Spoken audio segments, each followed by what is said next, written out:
اسلام میں سلامتی ہے، ایمان میں امن ہے، احسان میں ہر شے کا حسن ہے۔ ایمان میں ہر شے کا حسن ہے، یہ وہ بنیادی چیز ہے۔ اس لیے جو میں بات عرض کر رہا تھا کہ یہ 3 درجے ہیں۔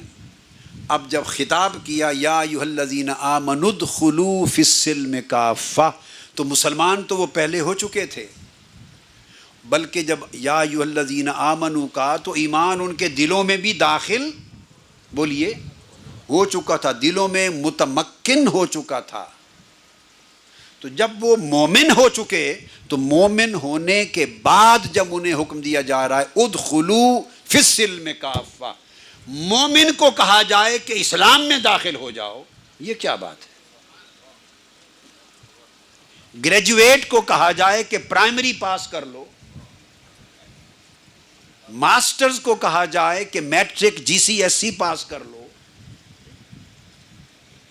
کوئی سینس ہے اس بات میں؟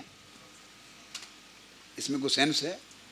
بھئی وہ تو مومن ہے، آلریڈی ہائر ڈگری کا پوزیسر ہے، وہ تو اہل ایمان ہے، وہ تو اہل ایمان ہے۔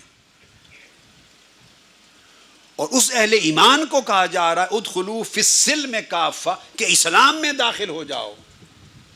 تو وہ بندہ پوچھے گا باری تعالیٰ اسلام میں تو میں پرسوں داخل ہو گیا تھا، پچھلے سال ہی داخل ہو گیا تھا، 10 مہینے ہوئے داخل ہو گیا تھا، 5 سال ہو گئے، اسلام میں تو سب سے پہلے داخل ہوا تھا۔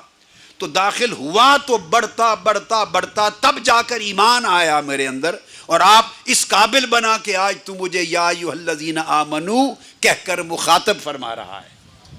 تو اب ایمان کے درجے پر فائز ہو کر مجھے حکم دیتا ہے کہ اسلام میں داخل ہو جا، ادخلوا فی السلم کافہ، اسلام میں پورا پورا داخل ہو جا۔ تو کیا کوئی مومن ایسا ہو سکتا ہے جو اسلام میں پورا پورا داخل نہ ہو؟ وہ مومن تو نہیں ہو سکتا۔ تو پھر اس سے مراد کیا ہے؟ اس سلم سے مراد روح اسلام ہے، وہ اسلام جو میسج دیتا ہے پیس اور سیکیورٹی کا، سراپا امن اور سلامتی کا۔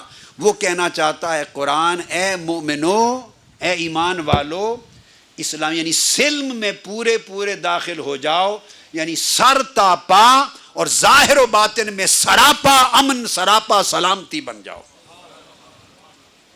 Become a fountain of peace and security.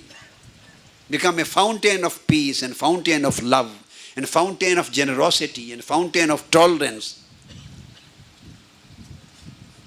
and fountain of beauty, spiritual beauty.